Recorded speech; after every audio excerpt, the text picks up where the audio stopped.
Today we are going to learn about the poem Keeping Quiet, composed by Pablo Neruda.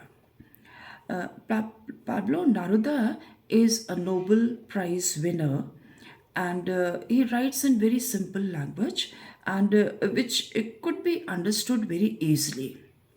In the present poem, he tells about one very simple thing but very difficult to follow. He says that for some time, just for some seconds, in the whole world, for a few moments, people should remain quiet.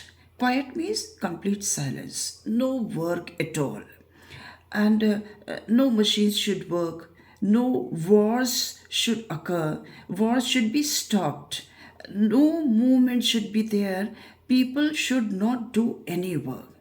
That means he says that wars are of no use, and at the end of the war, in fact, nobody wins. The winning country also loses so many people, and the defeated country also loses so many lives. And at the end, we feel that people are not there with whom they can converse. So it is better to get dressed very nicely and come out of the houses and talk with the people nicely. That will be giving more happiness.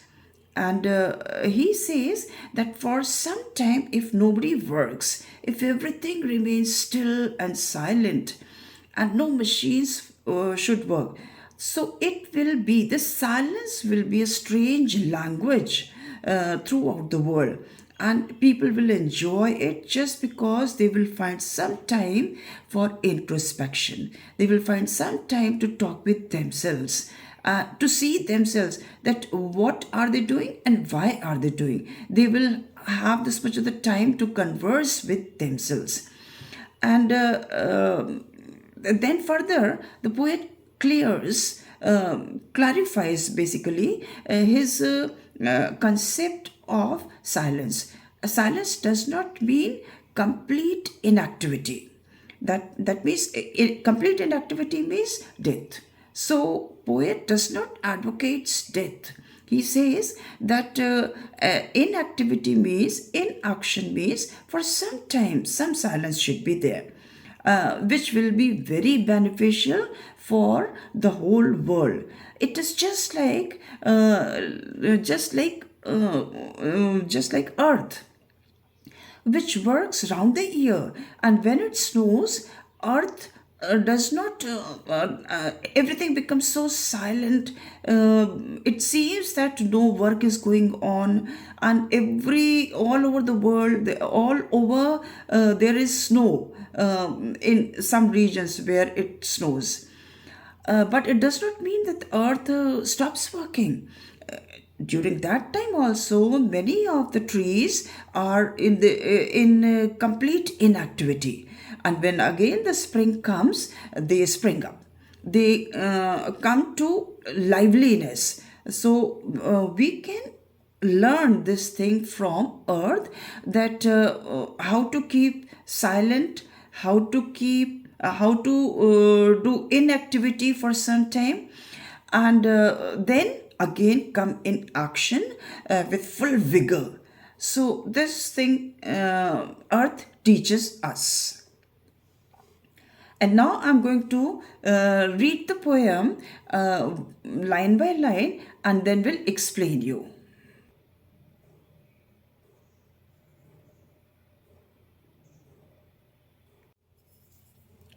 Now we will count to 12, and we will all keep still.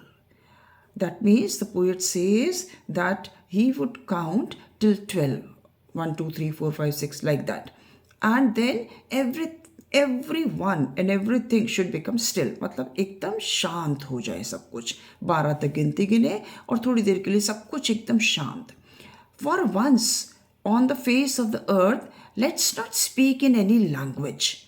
मतलब कि कुछ क्षण के लिए, for once मतलब एक बार के लिए, on the face of the earth मतलब अर्थ के ऊपर, फेस मतलब अर्थ के ऊपर। एक बार ऐसा हो कि हम लोग विश्व की किसी भी भाषा में न बोलें, let's not speak in any language, कोई भी भाषा में नहीं बोले, let's stop for 1 second and not move our arms so much. 1 second के लिए एकदम रुक जाए और बिल्कुल आर्म्स अपने अपने हाथ बिल्कुल भी ना चलाए, मतलब कि एकदम इन एक्शन में आ जाए, कोई एक्शन नहीं। It would be an exotic moment without rush, without angels. We would all be together in a sudden strangeness, मतलब कि एकदम अनोखा सा, एकदम असमान, एग्जॉटिक मतलब एकदम असामान्य सा अनुभव होगा, ये क्षण होगा। कैसा क्षण? जब कोई भी काम नहीं हो रहा है। और अभी ये तो जब पोयम लिखी गई थी तो बहुत पहले लिखी गई थी। अब इस समय तो अगर आप कोविड का टाइम याद करें तो उस समय कोई एक्टिविटी नहीं थी, सब कुछ एकदम शांत हो गया था। तो ये पोएट का इमेजिनेशन कहीं इस रूप में ही एकदम सामने समझ लीजिए आ गया। तो कुछ भी एक्शन नहीं हो रहा था, लोग कम से कम आपस में एक दूसरे से बात कर रहे थे।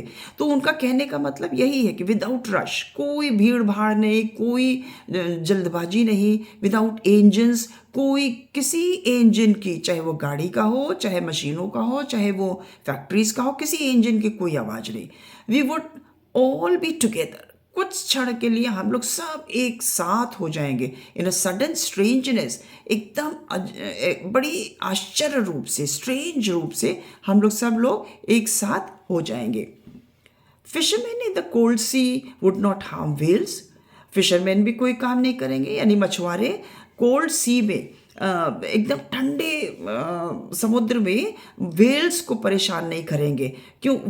समुद्र में क्या होता है, वेल्स नीचे की तरफ चली जाती हैं, ऊपर सतह पर ठंडा ज़्यादा होता है, तो मछुआरे वेल्स को भी नुकसान नहीं पहुंचाएंगे। And the man gathering salt would look at his hurt hands, और जो सॉल्ट बनाते हैं, जो जो लोग समुद्र में नमक बनाने का काम करते हैं, उनके हाथ और पैर लगभग गल से जाते हैं, और लेकिन फिर भी उनके पास टाइम ही नहीं है, उनको वही काम करना है। लेकिन अगर कुछ क्षण के लिए रुक जाएंगे तो कम से कम वो अपने ऊपर नज़र डाल सकेंगे कि वो कितने किस हाल में हैं, या वो अपना कुछ उपाय सोच सकें, कुछ इलाज कर सकें। Those who prepare green wars, wars with gas, wars with fire, जो लोग ग्रीन वॉर्स करते हैं, मतलब कि जो पेड़ वेड़ काटते रहते हैं, ग्रीन मतलब हरियाली से है, तो वो भी एक तरह का युद्ध ही है कि वो पेड़ काटते रहते हैं, पृथ्वी को नुकसान पहुंचाते हैं, एनवायरनमेंट को नुकसान पहुंचाते हैं। वॉर्स विद गैस, जो लोग तमाम तरीके के गैस के वेपन्स बनाते हैं और दूसरे देशों पर डालते हैं। वॉर्स विद फायर, जो फायर वेपन्स बनाते हैं, गोले बरसाते हैं। विक्ट्री विथ नो सर्वाइवर्स, और कहीं जीतते भी हैं तो वहाँ कोई बचता नहीं है। सर्वाइवर मतलब कोई भी व्यक्ति नहीं बचता है वहाँ पे रहने के लिए। Would put on clean clothes, वो लोग क्या करेंगे, ये सारे जो वॉर्स वाले लोग हैं ये सब क्या करेंगे, अच्छे सुंदर साफ कपड़े पहनेंगे। And walk about with their brothers, और अपने भाइयों के साथ, जो भी वहाँ लोग रह रहे हैं उनके साथ में आगे आएंगे, घर से निकलेंगे, चलेंगे, साथ में जाएंगे। वॉक अबाउट मतलब साथ में चलेंगे। In the shade doing nothing, कहीं शांति से जाकर बैठेंगे और कोई काम नहीं करेंगे, केवल बात करेंगे उस समय। तो ये एक बड़ा स्ट्रेंज सा अनुभव होगा। What I want should not be confused with total inactivity. मैं जो कह रहा हूँ उसमें कोई कन्फ्यूजन नहीं होना चाहिए, उसको टोटल इनएक्टिविटी नहीं समझना चाहिए। क्यों? क्योंकि life is what is this about, जीवन वही है जो हम देखते हैं, जो हमारे सामने है। I want not truck with death, मैं डेथ से मेरी कोई दोस्ती नहीं, मैं डेथ की बात नहीं करता।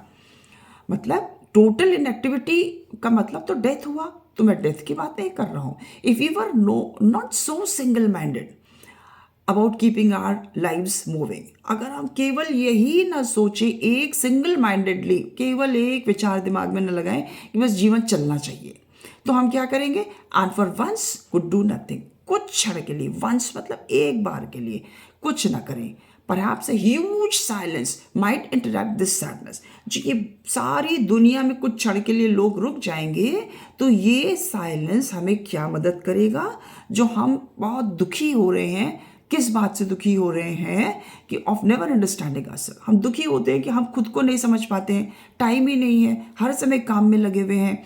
तो हम ये जब साइलेंस होगा तो हम अपने आप को समझ पाएंगे। And of threatening our selves with death, और हम हमेशा यही सोचते रहते हैं कि अब मृत्यु हो जाएगी, अब हम काम करते करते करते करते ऐसे ही मृत्यु को प्राप्त हो जाएंगे। तो कम से कम कुछ क्षण के लिए अगर हम चुप बैठ जाएं तो हम अपने आप से बात कर सकेंगे, हम अपने आप को समझ सकेंगे और औरों को भी खुशी बांट सकेंगे। केवल बातों से ही, केवल सरल शब्दों से ही हम दूसरों को खुशी प्रदान कर सकते हैं। Perhaps the earth can teach us, as when everything seems dead and later proves to be alive. शायद, perhaps मतलब शायद, अर्थ हमको, पृथ्वी हमको सिखा सकती है। कैसे सिखा सकती है? कि एक समय ऐसा आता है जब ऐसा लगता है सब एकदम डेड है, मतलब एकदम शांत, एकदम मृत्यु के समान हो गया है। कब होता है? जब एकदम बर्फ़ पड़ने लगती है, एकदम पूरे पेड़, एकदम वहाँ कोई पत्ती तक नहीं रह जाती है, केवल बर्फ़ ही बर्फ़ रह जाती है। लेकिन बाद में, लेटर मतलब बाद में क्या होता है कि वो फिर से जीवित हो उठते हैं, एकदम उसमें फिर से पत्तियाँ आने लगती हैं।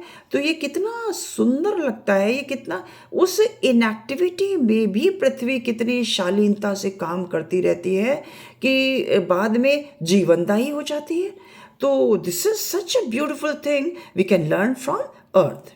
Now I will count up to 12 and you keep quiet and I will go. तो पोएट एंड में कहते हैं, अब मैं वही करूँगा, मैंने ये बताया है करने को, अब मैं यही करूँगा, मैं 12 तक गिनती गिनूँगा और अब आप क्या करेंगे? एकदम शांत हो जाएंगे और मैं चला जाऊँगा।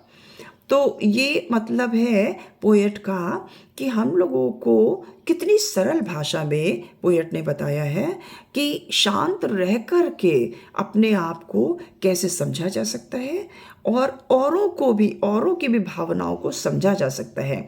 वो हमारे लिए एक टॉनिक का काम करेगा। ये साइलेंस जो है एक टॉनिक के समान हमारे लिए काम करेगा। तो इस तरह से हम लोगों ने देखा कि पोएट पाब्लो नारुदा ने कितनी सिंपल भाषा में हम लोगों को कितनी गहरी बात बताई कि हम कहाँ से सीख सकते हैं? अर्थ से सीख सकते हैं। अर्थ इतनी साइलेंटली वर्क करती है और जीवन देती रहती है। So it is such a beautiful thing explain in such simple words.